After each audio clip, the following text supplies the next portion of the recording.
Sommes-nous guidés par nos peurs? Avez-vous déjà eu du mal à prendre une décision?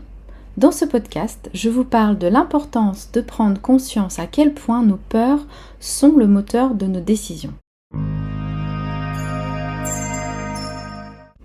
Alors tout d'abord, c'est quoi une peur? Une peur, c'est une émotion, c'est un signal de notre cerveau, de notre corps, pour nous avertir d'un danger, pour nous protéger et pour pouvoir agir en conséquence. Alors il y a les peurs réelles, c'est-à-dire que par exemple, il y a un chien qui court vers vous ou vous entendez l'orage tonner, là c'est une peur réelle, c'est quelque chose qui est en train de se produire. Ensuite, il y a la peur irréelle. C'est par exemple, je n'ose pas dire à mon conjoint que certaines choses ne me plaisent pas, ne me conviennent pas. Je ne lui dis pas car j'ai peur qu'il ne m'aime plus, qu'il se moque de moi ou qu'on se dispute. Et ça, ce sont des peurs que l'on s'imagine, car peut-être que c'est déjà arrivé une fois, ou peut-être deux, peut-être dans une autre circonstance, mais ça ne veut pas dire que ça va se reproduire. Prendre conscience de nos peurs nous permet de prendre conscience de celles qui sont irréelles et qui vont alimenter notre ego. Notre ego, vous savez, cette petite voix qui veut absolument avoir raison, qui nous chuchote des choses pas très agréables. Tu dois faire ceci, tu dois faire cela, tu dois être comme ceci ou tu dois être comme cela, tu n'es pas assez. Et ça, c'est notre ego, qui est guidé par nos suppositions et par nos croyances. Notre ego nous maintient dans la peur pour nous protéger d'un éventuel danger. Notre ego, c'est aussi notre système reptilien qui réagit à la fuite, à l'attaque ou au laisser-faire.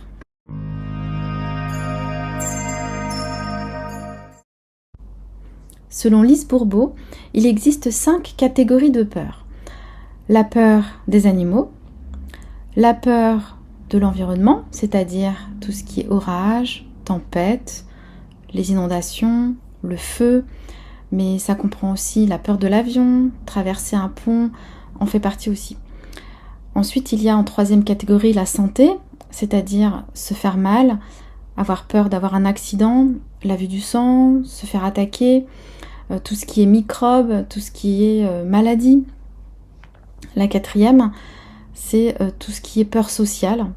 Et la 5e, toutes les séparations. Les 3 premières catégories sont en général des peurs réelles. La peur des animaux, la peur de l'environnement et tout ce qui est lié à la santé. Les 2 dernières, c'est-à-dire la peur sociale et les séparations, peuvent être en majorité des peurs irréelles. Je vous invite vraiment à faire le bilan de vos peurs pour vraiment en prendre conscience. Je vais vous donner des exemples de peurs sociales. Parler en public, se sentir humilié, l'autorité, la perte de contrôle, l'échec, la peur de ne pas réussir, la peur du regard des autres, tout ce qui est émotion, pleurer, rougir, perdre son autonomie, pas être à la hauteur, la peur du manque. Ensuite, tout ce qui est lié à la séparation, être seul, abandonné, rejeté, renié, trahi, tout ce qui est décès, la perte, et vieillir seul. Notez, entourez sur la liste que je viens de vous donner, celle qui vous impacte le plus. Et vous pouvez aussi noter sur une note de 1 à 10, quelle note vous donnez à l'impact que ça vous fait par rapport à cette peur, pour vraiment prendre conscience et ne plus être guidé par cette peur, par rapport à vos choix. Alors, comment savoir en dehors de ça si vous êtes guidé par vos peurs?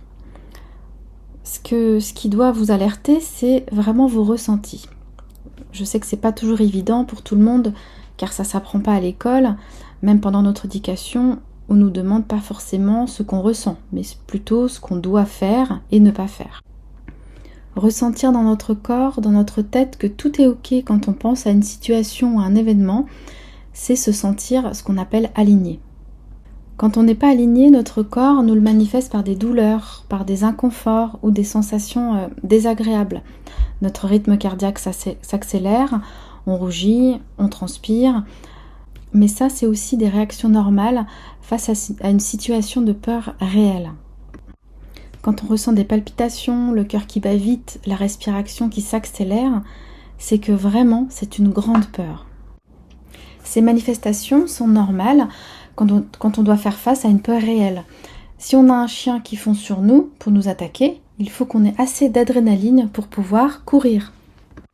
Mais quand la peur est irréelle, on se fait beaucoup de tort car on va créer beaucoup d'adrénaline que l'on n'a pas besoin, puisqu'on n'a pas besoin de fuir ou de combattre, puisque ça, c'est dans notre tête. Et ça, c'est vraiment très mauvais pour votre santé.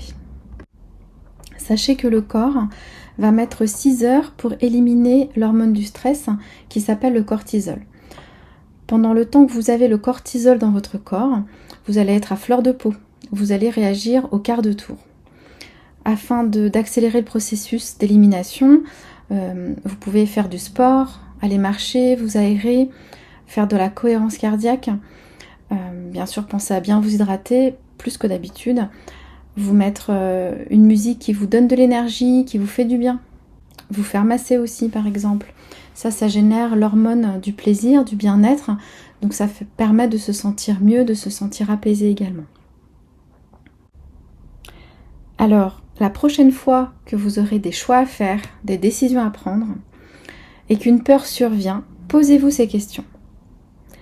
Est-ce une peur réelle? Y a-t-il un danger réel, imminent? Ou est-ce que c'est mon cerveau qui me joue des tours?